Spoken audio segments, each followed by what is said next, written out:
Well, hello, everyone, and welcome to the webinar. My name is Keith Wojcicki. I'm the Global Head of Threat Intelligence for Kroll, and I'm based in Washington, D.C., but today we're broadcasting live from New York City. So I've been with Kroll for almost 7 years, actually 7 years starting tomorrow. And prior to this, I worked for the U.S. Secret Service, where I was able to have the opportunity to lead the Secret Service's Cyber Threat Intel program. So today is it is May 21st, May 29th. Man, I'm way off today. Which is National Flip-Flop Day. So, we're not here to talk about someone who changes their mind or electric components and the flip-flopping back and forth. We're talking about the thong style that had been around for thousands of years. So if you want, get a manicure, because even if you have ugly feet, anyone can join or can enjoy the sound of the slapping of the back of our feet, and we can head to the beach or the pool and enjoy ourselves. So I am delighted to be able to speak with you today. At Kroll, we're always looking to provide thoughtful insight and great value to our clients and help them defend the organization against the latest cyber threats and improve their cyber maturity. So before we get started, I want to cover a few housekeeping items. Today's session will be recorded and available after the briefing. We're using the GoToWebinar platform for the presentation, and you'll find the client on your monitor.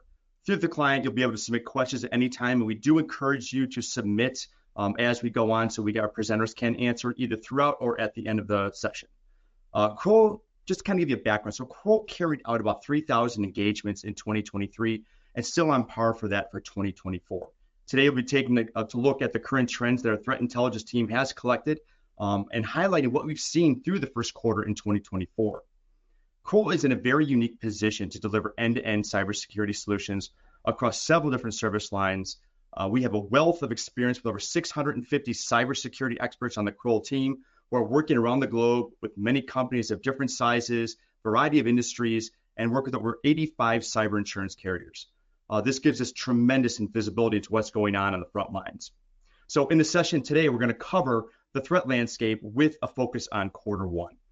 So Kroll saw an increase in attacks in the construction sector this year, mainly incidents involving email compromise and ransomware, which again is not too big of a surprise. We also saw an increase of activity related to deepfakes and voice cloning.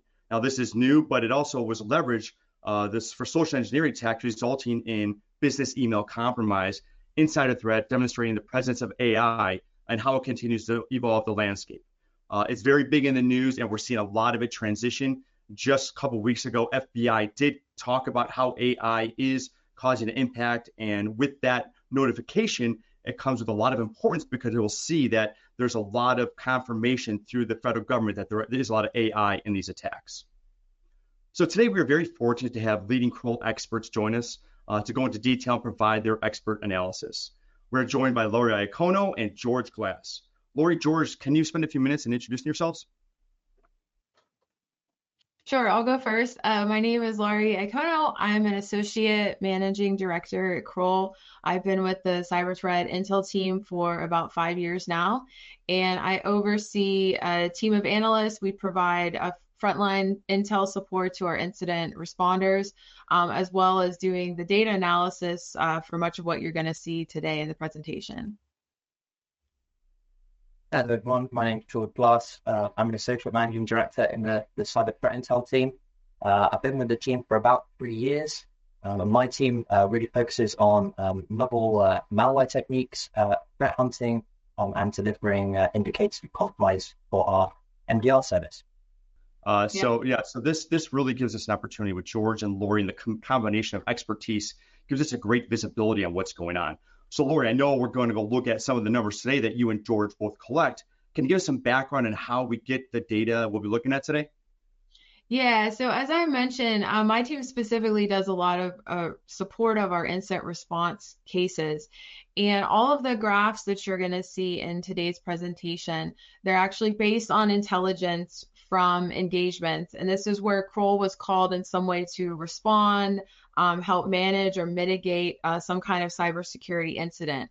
And this could be a case where there was a confirmed intrusion or event, or in a case where something suspicious has happened and they're calling us in to basically, see what has happened on their network.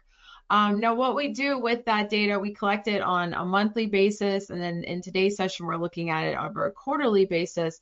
And we're always overlaying that data with what we're seeing in the wider landscape, right? So we're looking at what we're seeing in the dark web, what's going on with the ransomware groups, what's going on in the forums and marketplaces where things are being bought and sold and discussed, as well as what are other security researchers reporting on. So that's kind of how we work every time quarterly to come up with our themes for each quarter, which we'll dive into today. So looking at, looking at the sector highlights. So we're looking, as we look through threat incident types for quarter one, we did identify, and we talked about this earlier, about email compromise was about up 4%. But with that, we also saw a decrease in ransomware. Lori, I know there's been a lot of activity in the ransomware space last quarter, especially with the Lockbit saga and the FBI drama going back and forth. Can you tell us what we're seeing in that realm? Yeah, so I'm going to talk a little bit about the sectors before we jump into ransomware, but we are seeing a lot of volatility in that ransomware space. Certainly with Lockbit and Black Hat in the first quarter of the year, there were some pretty notable law enforcement disruptions related to them, which we'll get to a little later. But one of the things I want to look at first is looking at kind of sector analysis quarter over quarter. And you can see here that professional services continues to be kind of like where we're seeing the most of our incident response cases for Kroll. It followed by manufacturing, financial services, healthcare, and retail restaurant also made the top 5 this time. One of the things that we're following though is, we usually only present the top 5 on the quarterly webinar, right? That doesn't mean these are the only sectors that we see. There's a lot of sectors that we're looking at. So when we do our analysis, we also kind of look, like I said, across those other sectors, is there anything interesting? Maybe it didn't make the top 5, but is there some kind of trend that we're seeing? And for this past quarter, what we did was we saw an uptick in incidents impacting the construction sector. And when we went back and did a longer term analysis of that, we actually saw that they had increased. So our case numbers for construction had actually doubled over the last year. And you can see this kind of steady increase that we've observed since Q1 2023. And, we'll talk about a little on the next slide, but ransomware, plays into that because we're definitely seeing ransomware targeting this sector. But when we drilled down into it, a lot of what we were seeing with this sector was related to business email compromise. So we were either seeing, either where construction clients were the victim, as in, they had received some kind of email socially engineering them to pay out a sum to a threat actor account. Or we saw instances as well where they were kind of being used as the point of pivot for threat actors. So threat actors were getting access to their email boxes so that they could send out those fraudulent requests for payment, like on behalf of that entity. And phishing and social engineering, seem to be like the top method for that. Social engineering seemed to play a big part in initial access for construction firms. And I know, George, we have talked the last year a lot about, evolution of these kind of email compromises. Can you talk a little bit about those? I see on the slide we have it called AITM, or attacker in the middle. Can you talk a little bit about how those are impacting firms, not just construction, but everyone right now? Yeah, that's probably the most prevalent form of phishing that we see, specifically designed to bypass MFA. Right there, that's exactly what it's designed to do. The attacker essentially sits as a proxy in the middle between the user clicking the phishing link, submitting their credentials, and then, as they would expect, they're prompted for MFA. The attacker captures that, relays that to the target environment that they're looking to gain access to, and then they can use that to further their access. We often see that used to perform token theft, and that allows the attacker to just replay that token and essentially become that person. So it's a very, very effective method of gaining access. And these toolkits that the threat actors are using are freely available on the Deep and Dark Web. It's very, very easy for a low-skilled attacker to purchase access to these kits and then use in an attack. And as you say, Laurie, we're seeing them against construction, but we're seeing them used against all industries, but maybe particularly construction because of how potentially lucrative of the target that would be. Especially, we talked about this before with manufacturing, and they're similar industries. They are a third party for a lot of organizations, and they also have a lot of suppliers themselves. And so there's a very rich target environment if you're able to compromise one of these types of businesses. You can use that to spread to other environments and appear to be a legitimate email when obviously, in fact, you're not. Yeah, no, that's a really good point because as you said, they're very similar to manufacturing and we've seen a lot of activity with manufacturing and ransomware. So if we go over to the next slide here, on this next slide, we looked specifically at just ransomware cases and what were the top sectors for ransomware.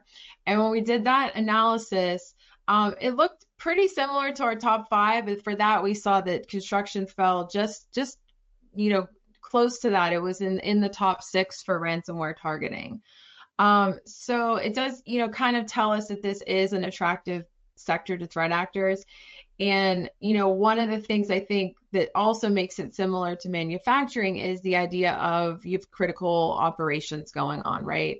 So if you can halt a seasonal construction project, there might be a lot of onus for that firm to pay some kind of a ransom because they don't want to delay that particular project. So that could be another reason why we are seeing the ransomware actors go after these kind of firms. I think another thing too is in our last session, we talked a lot about external remote services.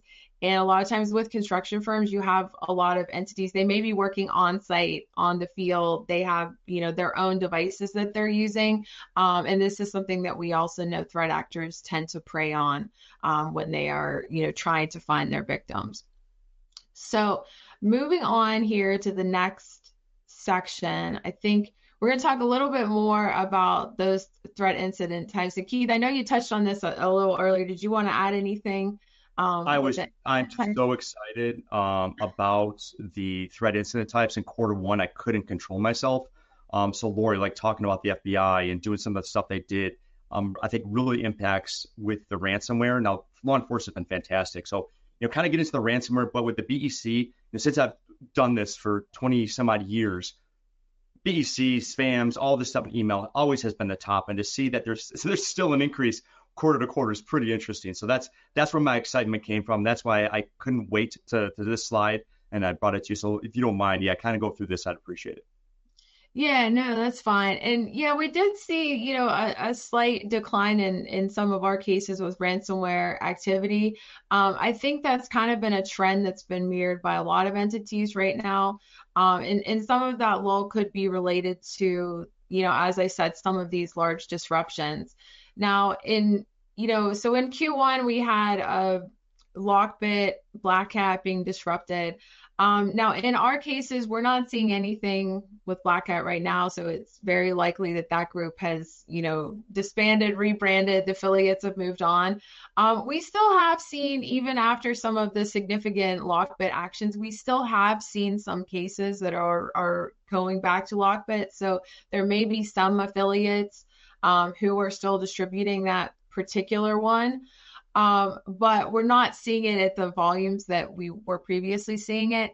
And particularly in this quarter, and if we go over to the next slide, we can look kind of like a cross section of some of the variants that we saw most active in the first quarter.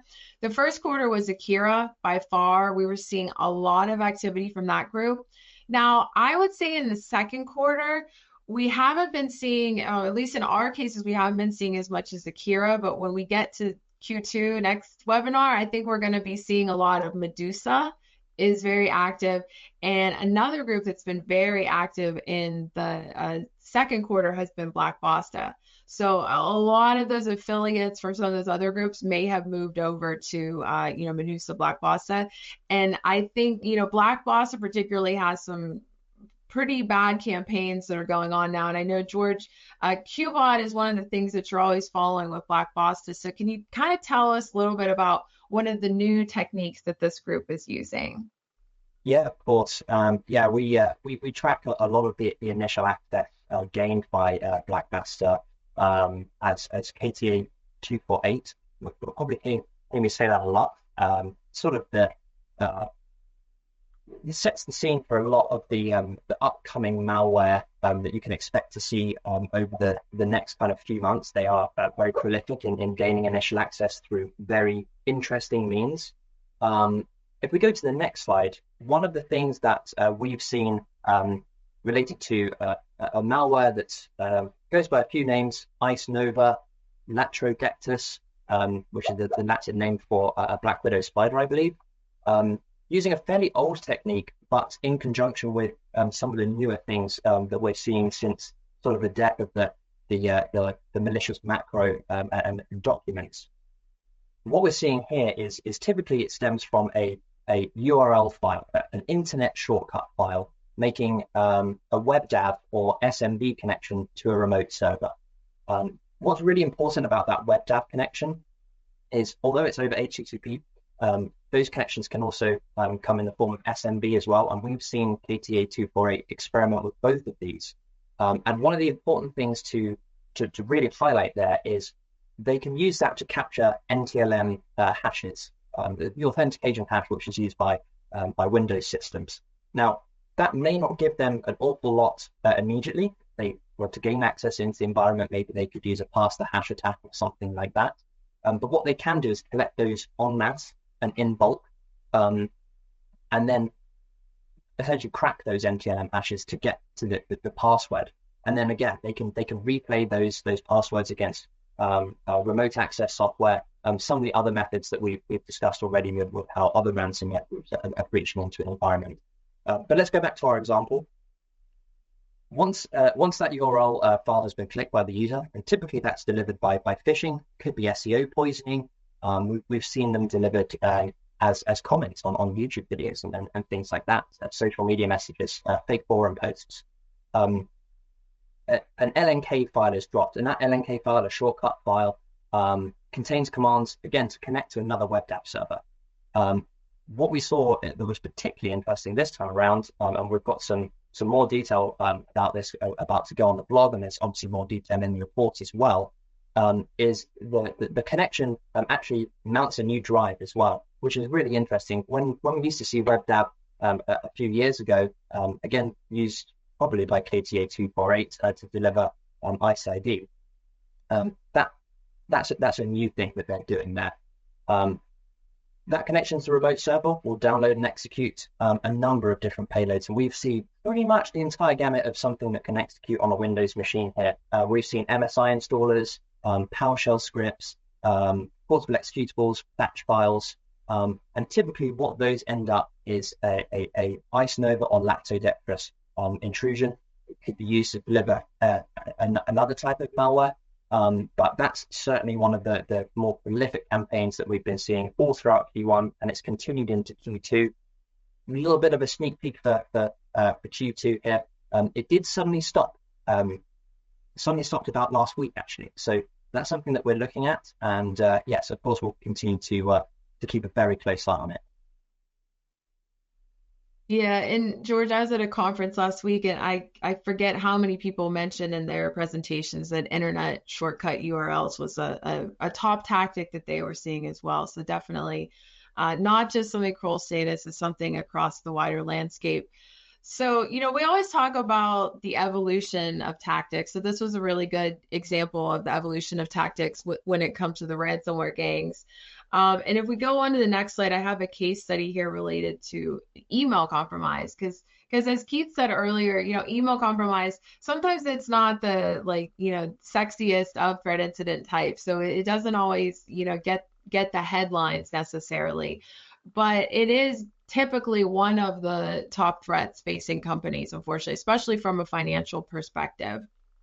So one of the things we have seen in cases lately is we have seen evidence of these actors using voice cloning as part of their attacks. So we've seen them going from, just a straight kind of social engineering email to using, SMS-based text. We've seen QR codes.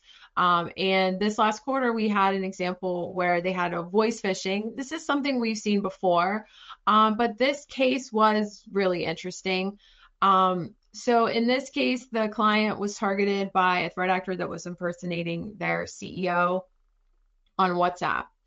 And in this case, it appeared to be that the threat actor was using AI technology to clone their voice. And we've heard of this before, right? Where maybe, it's a very small snippet of their voice to approve a transaction or something like that. But in this case, they were, likely harvesting online footage or, recordings of that CEO. And they had actually made a series of messages that they were leaving for the intended victims. And they weren't just 30-minute or 30-second sound bites, like something, they were leaving messages that were 5 minutes, 10 minutes, even longer than that in some cases, that were giving very explicit instructions for the employee to follow in what sounded like this was coming from their CEO. So unfortunately, as AI sophistication grows, and, we have a guest on our session today, Cameron Malin, who you may see there on the screen. He's going to talk about this a little later because he really specializes in this. But, unfortunately, we only expect to see more cases like this where actors will be leveraging technologies like this to help them carry out attacks. So that was, as I said, one of our case studies from business email compromise this time. And then I think, Keith, we're going to move on to the next section about, kind of fitting into that, like what are some of the top ways that we are seeing actors get into systems? Yeah, looking at the initial access methods for Q1, there's no surprise who the winner is here, right? Phishing, like we talked earlier, is typically followed by email compromise, remains the top initial access vector for Q1. And I want to mention this, of those BECs that we've seen, about 90% of them in Q1 had MFA involved. So, or invoked, I should say. So kind of understand what MFA you have and take a quick look at that. We've all heard about ScatterSpider and their antics, which is contributing to a significant increase in the social engineering and how they're doing that and getting passwords and getting into systems. But when we concentrate on ransomware attacks and how they access the victims' networks, known vulnerabilities was caused. So this leads us to a case study that Lori and George will walk us through here. So Lori, George, I'll send it over to you. Yeah, no, that's really helpful. And, before we get into that, I do want to touch on, when it's, as Keith said, when we have, most of our phishing incidents led to email compromise. But when we look just specifically at ransomware, the two vectors that we were seeing the most were CVE and, exploiting public-facing applications and external remote services, which we talked about last time. So this next slide, we're going to go through one of the most notable, I would say, CVEs of Q1 was the Screen Connect or ConnectWise vulnerability in February. So George and I are going to kind of walk you through that. So George, I'll kick it over to you to kind of talk about what that one is and how Kroll actually helped with the notification of it, which I think is awesome. Yeah, sure. So Screen Connect, it's used by thousands of organizations across the planet. It's used internally and for third-party remote support as well. It's essentially a remote support agent. And a Kroll analyst was looking at Screen Connect, examining some of the source code, and found a vulnerability. And reported that vulnerability on the 13th of February, highlighting the nature of the vulnerability, how easy it was to exploit. And essentially what this would enable a threat actor to do is bypass authentication and remotely execute code by adding an add-on to the Screen Connect server. And so subsequently on the holiday weekend, ConnectWise started to build some patches, and they patched the problem, and they notified customers on February 19th. There's some other stuff that we'll get into in a little bit, but around February 21st, we started to see some initial access. So Mario, I'll hand it back over to you to say what we saw there. Yeah, so I would say, in the immediate week after Screen Connect, it was really like by the end of the week, we had a lot of incident response engagements that were related to this one. And I know, George, you were also seeing it from the MDR side. Now, on the IR side, a lot of what we were seeing, we don't always know when it comes in, like when the initial access first happened until they do some of the examinations. So what we found, though, was we kind of looked at a post-mortem analysis of a lot of those cases, was that the majority of cases that we had, the initial access date was February 21st. So it was actually very close to that, initial date of publication. And on the IR side, a lot of what we were seeing initially following the publication and announcement were the ransomware as a service groups taking advantage of that. So we particularly saw a lot of activity with Play ransomware, Medusa ransomware as well. In most cases, it was an instance where Screen Connect was on their organization, so their organization was exploited. We also had some cases where it was actually a third party. So a third party had a Screen Connect instance, and they were able to pivot that into access to downstream customers, which ended up being our clients. So we saw a little bit of a, two-fold where it was a direct, and then in some cases it was, kind of like a supply chain or attack that they were coming to us through. The first deployment of ransomware that we observed in some of our cases was on February 24th. So you have, from announcement of vulnerability on the 19th now to the 24th, we have a first deployment and encryption of ransomware related to this vulnerability that we observed. And then as time got a little further out, from the patch, we started noticing more and more what we call lone wolf actors leveraging this one. So what's the difference between what we saw with a lone wolf actor and what we saw with a ransomware service actor? In the lone wolf cases, we were not seeing exfiltration. So they weren't doing the exfiltration or double extortion tactic. We were also seeing in some of these kind of like low skill, lesser sophisticated actors, sometimes they were like breaking things as they were getting into the system, unfortunately making response difficult for us and the clients. The other thing there with the lone wolf actors is that sometimes the ransom amounts were very, very low. So talking sometimes, under $1,000 that they were actually asking for their ransom payment. So that's kind of the difference in some of the activity. But George, I know you guys had a pretty spicy one on the MDR side, like pretty close to publication. So you want to tell us about that one? Yeah, thanks, Laurie. So at the end of that sort of 48-hour patch window, which we'll get into a second, we, through our MDR monitoring capability, we detected with a detection that we'd had for a while, MSHTA executing a whole raft of commands that would, to anyone else who had like an info stealer was being executed. And it certainly seemed that's what the objective of that particular script was.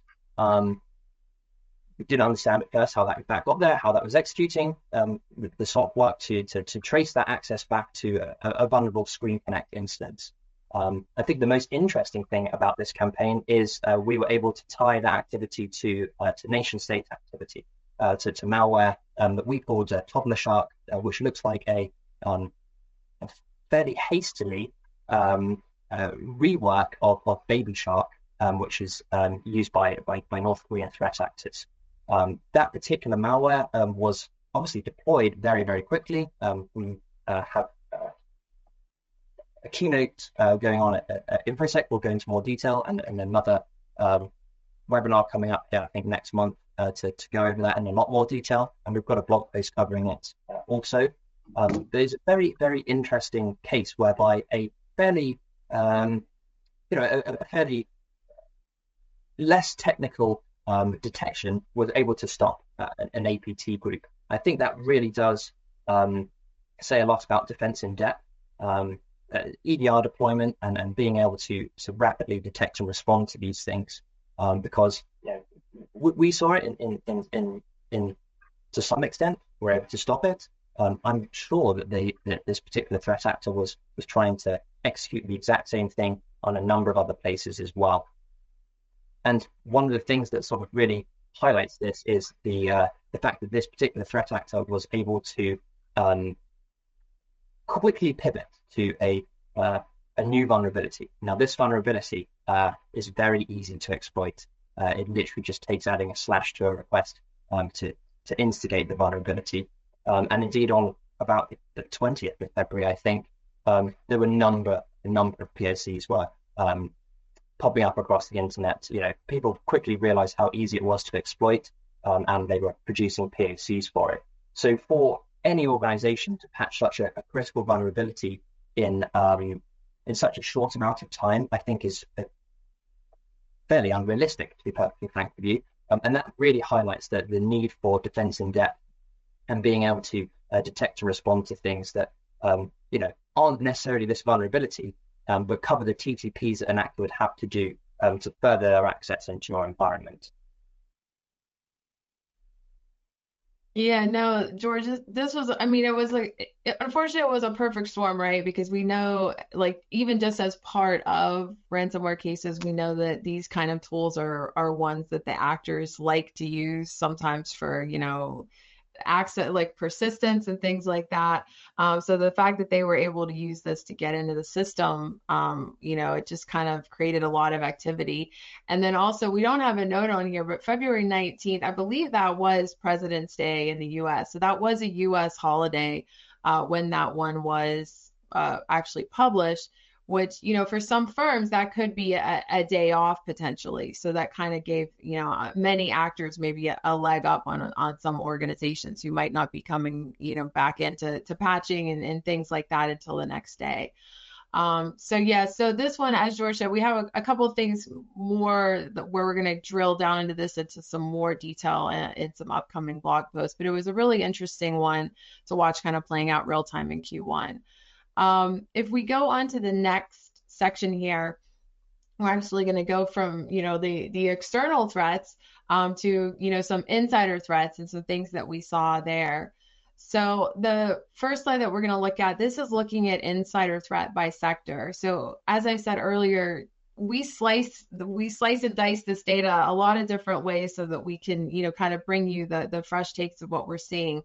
And one of the things when we were looking at insider threat, which actually accounted for about 8% of our cases in the first quarter, we saw some activity related to technology and telecom. And technology and telecom, that rates a little higher in our top 5 sectors, but this time it was lower down the list. But then when we looked at insider threat, we saw a lot of activity with this. So we thought that was really interesting, particularly, for the idea that, this could, if you get a telecom or some kind of managed service provider, you have the capacity to also hit their downstream customers. And George, I know you're tracking some activity specifically with Scattered Spider targeting, maybe not specifically technology firms, but IT workers in general. So can you talk a little bit about that? Yeah, absolutely. We know that Scattered Spider operates a very effective SIM swapping campaign. It's something that they've been leveraging for a few years now, and one of the reasons that's so successful is they do use insiders in various organizations. They will use insiders to conduct the SIM swaps for them. The power to conduct a SIM swap, to change number over, essentially take over someone's phone if they're using SMS, two-factor authentication. It's trivial to capture the 2FA request if they're trying to log in. All of that stuff is really driven by a lot of insider threat in these organizations. Of course, they can also use social engineering to achieve the same goal, but essentially what they need to do is have a telecom company swap that number around to a new phone. So it's a very, very impactful tactic that they seem to have affected over the last couple of years. And I know, Laurie, you had some additional intelligence about how they were hiding the fact that the SIM swap had taken place. Yeah, we've heard some reporting that, a lot of times, sometimes what these threat actors do is when they're kind of timing that SIM swap, because sometimes you might get a text message that's telling you that your SIM card has been swapped or replaced. So we've actually seen threat actors kind of flood a victim with a barrage of spam text at that exact moment. So sometimes they're missing like that SIM card, and a notification gets missed and all the flood of spam messages they're getting. So I want to get to a case study that we have related to insider threat. The next slide we have, this is just talking about, in our cases, we found that of the insider threat cases, we had 90% were intentional, where there was some kind of IP theft or theft going on, versus 10% that were unintentional, which might be kind of like inadvertent or accidental access that an individual may have had. But let's touch on this case study next, because I think this is a really good one, and it kind of brings in, unfortunately, back to the deepfakes technology. So this was an instance where we had an employee impersonation going on. And the way that the company actually identified this was they got an alert for a scheduled task that was running a process every 10 minutes. And when they drilled into that, it was basically calling out to an IP that was adjacent to an Eastern European country. This wouldn't be a country that they had any business dealings with, so that it was definitely flagged. When they tracked the activity back, they found a user that was hired by a third-party contracting firm. So this came in, through some kind of contracting staffing firm. And when they started kind of honing in on this employee, a couple of different things came to light. First of all, the employee stopped responding to their messages when they asked them questions, which is a pretty big giveaway. But prior to this, people on the team with that employee had reported some unusual behavior. Maybe there were gaps and delays when they were on calls. The person didn't want to use their camera. As more due diligence was done on the individual, they actually found that the images, basically the profile pictures that this person were using, they actually traced back to an entirely different individual that was located somewhere else. And Kroll was able to confirm, as well, the geolocation of that individual's laptop was not located where they said they were actually located. A further review of this activity, unfortunately, in this case, this actor was an IT worker, so they had gotten some access to sensitive source code. They had exfiltrated that from the system during their time of access. So we were able to help step in with a sensitive data review to determine what other data they may have accessed. And we also helped on the cyber threat intelligence side with the dark web search to try to see if any actor was out there trying to maybe monetize some of that source code that they had taken. So I thought this was a really good case study. Unfortunately, the thing is with these employee impersonation is now that we're getting into a more sophisticated time with deepfakes technology, we expect, unfortunately, that these kind of schemes could become more realistic. So I think that kind of takes us over to our next section, where we kind of want to talk about how can we identify that kind of activity, right? So I'm going to throw it over now to Cameron, and he's going to talk a little bit more about what he's seeing with deepfakes and some recommendations for helping us identify that activity. Yeah, before we do that, I just want to make sure everyone is seeing this beautiful dapper man on the screen, just to kind of give you an idea. So it's Cameron Mellon. Cameron background is a retired behavioral profiler with the FBI, more than 22 years experience investigating, analyzing, and profiling cyber adversaries. And he's an author, entrepreneur, and a really good friend of mine. Cameron, over to you to talk how we can identify deepfakes and what the landscape looks like. Very kind of you. Thank you so much. Can you hear me okay? Very good. Okay, so as Lori mentioned, I thought she did a great job describing the different paths that this can happen. There is the version that you can get via generative AI. So generative AI is the models that are used to train on the reconnaissance attackers use to gather information about the target set at a company. They can do this via WhatsApp, that's been a big target, especially for large organizations, both profit-based organizations and NGOs. We've seen both. And they're able to generate and craft text to appear as if they're the authentic users on an account, using things like WormGPT to make the language correct. The other side of that is they're generating voice and image. There's a couple tools that allow for both recorded, like Lori mentioned with WhatsApp, or real-time deepfake voice cloning, or what's called voice heisting of a CEO. And again, that's through training these models, acquiring this data, hitting your respective target set. That is done for what's known as a digital impersonation to defraud. There's different versions of this, but there's also a pernicious strain that we're seeing out there that is not meant necessarily for financial gain and transfer, but is meant for reputational harm or competition edge. And Lori, if you could go to the next slide, I'm going to give an example of deepfake detection and assessment. I want to hit on that Kroll's CTI team does more than just detection. I would argue that detection in and of itself is not a solution. It's an interesting thing. It's maybe the beginning of some solutions, but assessment and remediation and counter messaging or counter narrative is really where things are with the deep fake, so that people don't bite off on the deceptive narrative that's behind the deep fake. Why deep fake is so powerful is it avails on what's known as cognitive vulnerabilities. It causes people to believe stories that they're seeing or believe people that they're seeing, whether someone is perceived as making a strange statement, an out of character statement, a controversial statement, or taking or doing behaviors that are very controversial, can cause reputation damage.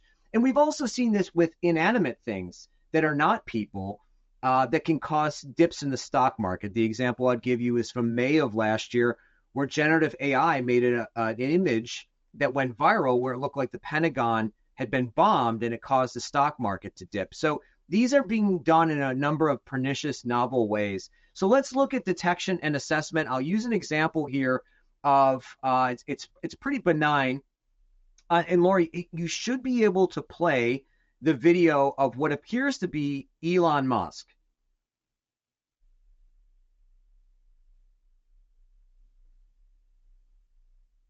I can't hear the audio, and that's okay. If we can't hear the audio, that's fine. These things render different in different platforms. This appears to be Elon Musk. I think everyone would say, hey, that kind of looks like Elon Musk.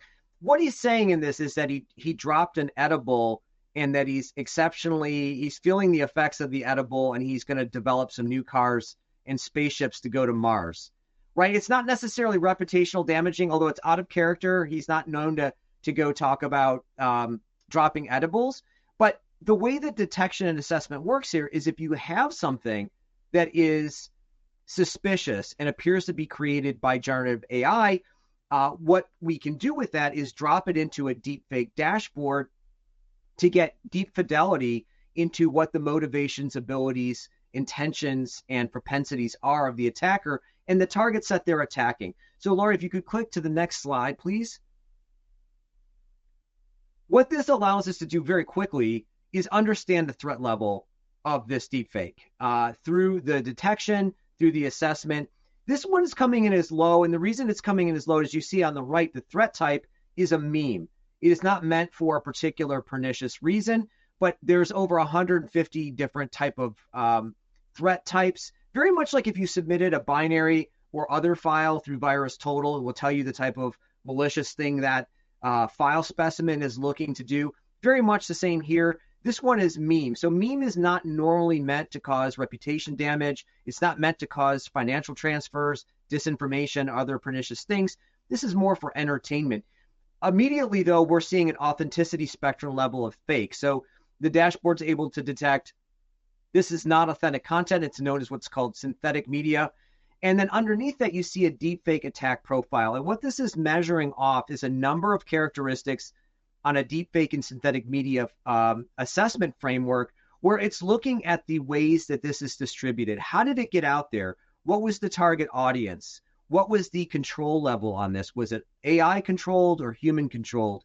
What is the level of evocation? And I would tell you that the levels of high threats are what are known as high familiarity, and you see familiarity on there, and also a high level of evocation. And what that means is that the depicted deepfake causes a high level of emotion or emotional load to make bad decision making and bad perception, and that the target is very familiar to the person to cause believability and trust.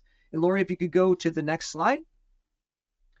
What this allows through this deepfake threat intelligence process that CTI at Kroll uses is being able to submit video, image, or voice to get deep fidelity on how the targeting worked, how the amplification, the path and trajectory of the attack worked, and then offering cognitive security recommendations as a remediation to these types of attacks, because they are on the uptick.